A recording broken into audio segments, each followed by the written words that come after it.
You know, the last time I did this trick, I made all 4 jacks disappear.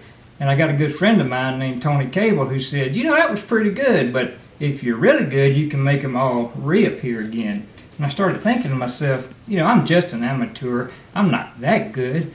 But after about a week of thinking, I said, there's got to be a way. And I realized I'd only used 3 jacks when I made them all disappear. I still had a 4th jack, a jack of hearts, in the deck.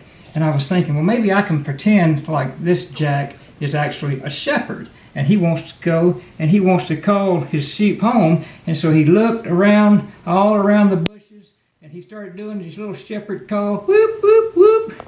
And sure enough, he found one of his sheep.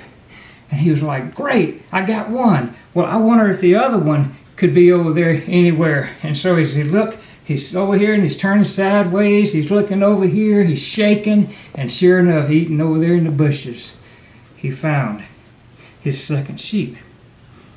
But he kept looking and he realized his 3rd sheep wasn't anywhere to be seen in that area. But then he realized, you know, the 3rd sheep is a lot younger, and so he's a lot more immature, so maybe he wandered off somewhere else. So as he's turning, he's looking, and he looks over behind him, he hears a little bit of rustling in the woods, and he looks over, and sure enough, over behind the mound of rocks, eating in the bushes, bam, he sees his 3rd little sheep.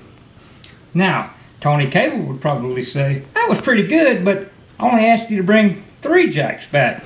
You actually brought all 4 jacks back.